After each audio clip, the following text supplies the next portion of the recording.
L'agneau Flocon. Flocon était né dans la montagne. Là, il courait, il sautait, il s'amusait beaucoup. Le vent chantait pour lui dans les sapins. Il chantait aussi pour la brebis, pour le bélier et pour Pedro, le petit berger qui gardait les moutons. En été, le soleil brille sur la montagne. La neige fond, le torrent bondit. Les fleurs sentent bon. C'est une grande fête pour le troupeau. Mais quand l'automne arrive, le vent se met à siffler dans les branches. Cela veut dire, Pedro, il est temps de retourner à la maison. Cette année donc, quand le vent siffla, Pedro mit sa flûte dans son sac et dit « Flocon, nous allons rentrer à la ferme. Là, vois-tu, tout en bas, c'est là que nous passerons l'hiver. » Et Flocon, qui n'avait pas encore été à la ferme, pensa qu'on ne pourrait jamais entrer dans une maison si petite. Quand Pedro revint de la montagne avec Flocon, Louis et sa petite sœur les attendaient dans la cour de la ferme. « Voici le petit agneau qui est né dans la montagne !» cria Pedro en arrivant. « Qu'il est gentil !» dit la petite fille. « Je vais attacher une clochette à son cou. » Le lendemain, qui était un lundi, les enfants devaient aller à l'école. Flocon pensait qu'ils allaient l'emmener avec eux et il s'était levé très tôt pour être prêt de bonne heure. Mais vous savez bien que les petits moutons n'ont jamais appris à écrire. Louis dit à Flocon que cela n'était pas possible et qu'il devait rester toute la journée à la maison. Flocon s'ennuyait tout seul à la ferme. Il aurait bien voulu courir dans la campagne, mais la barrière était fermée. Un coq était perché dessus. Il secoua sa tête et dit « Bonjour, agneau, que fais-tu » ?« Rien, » répliqua Flocon. « Moi, je chante, » fit le coq. « Et moi, » dit la fermière qui revenait du puits. « Je remplis l'abreuvoir, je donne à manger à la volaille, j'épluche les légumes et je fais le ménage. » C'était vrai. La fermière s'était levée avant le chant du coq. Si Flocon avait pu entrer dans la cuisine, il aurait vu que la maison était bien rangée. Il aurait senti la bonne odeur de soupe. Tandis que la fermière parlait, un chat noir, aux longues moustaches, courut entre ses jambes. Il semblait fort pressé de se mirer dans l'eau. Flocon se retourna.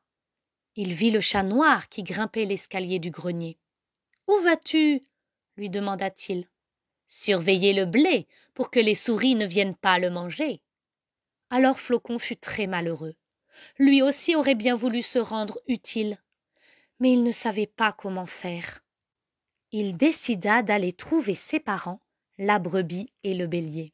« Je ne suis pas content, » leur dit-il.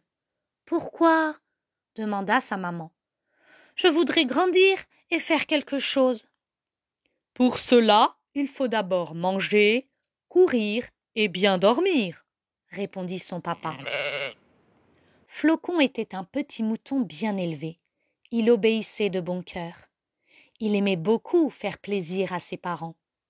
Il se dit qu'ils avaient certainement raison puisqu'il connaissait tant de choses.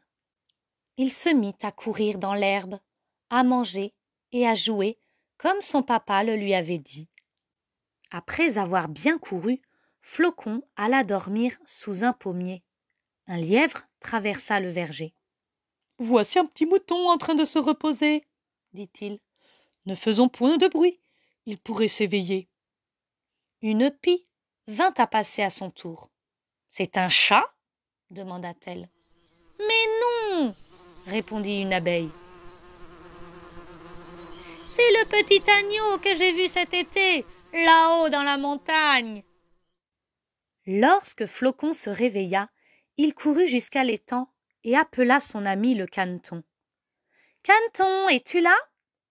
Le caneton était occupé à se baigner au soleil. « Me voici, me voici !»« Est-ce que je grandis ?» demanda Flocon. « Bien sûr, tu seras bientôt un vrai mouton, avec une toison de laine. » Flocon n'avait pas très bien compris ce que son ami le caneton lui avait dit. Il interrogea le vieil âne Muleta qui revenait justement du marché. « Qu'est-ce qu'une toison? Lui demanda-t-il. C'est quelque chose de très important pour un agneau quand l'hiver approche. Une toison, c'est le manteau de laine que tu portes sur le dos, qui est blanc comme des cheveux d'ange et qui va devenir aussi épais qu'une fourrure. Muleta ne s'était point trompé. Un jour que Flocon était allé voir le caneton, il trouva l'étang gelé. La neige s'était mise à tomber. Le petit canard grelottait. Flocon le réchauffa et il promit qu'il viendrait lui tenir compagnie pendant l'hiver. Brave petit agneau. C'est à partir de ce moment-là que la laine commença à épaissir sur son dos. Quand le printemps fut de retour, le caneton remercia Flocon. Flocon était si heureux de pouvoir se rendre utile. Il faisait exprès de frôler les buissons pour y laisser un peu de sa laine, et les oiseaux venaient la chercher pour faire leur nid. Les animaux des environs disaient qu'il y avait à la ferme un agneau comme ça, tout couvert de bouclettes, et très gentil. Enfin, la toison de Flocon devint si épaisse qu'il fallut la tondre. « Veux-tu me donner un peu de ta laine ?» demanda Pedro le berger. « La fermière en fera un châle pour son bébé. »« Quand tu l'auras coupée, je n'en aurai plus ?» répondit Flocon. « Mais si, elle va repousser. » Après que le berger Pedro eut tondu la toison du petit mouton, savez-vous bien ce qu'on en fit? On en fit des pelotes de laine, et la fermière commença de tricoter le châle pour son bébé. « C'est un trésor précieux d'avoir un mouton à la maison, » pensait le chat. Aussi Flocon était bien content de pouvoir rendre service à tout le monde.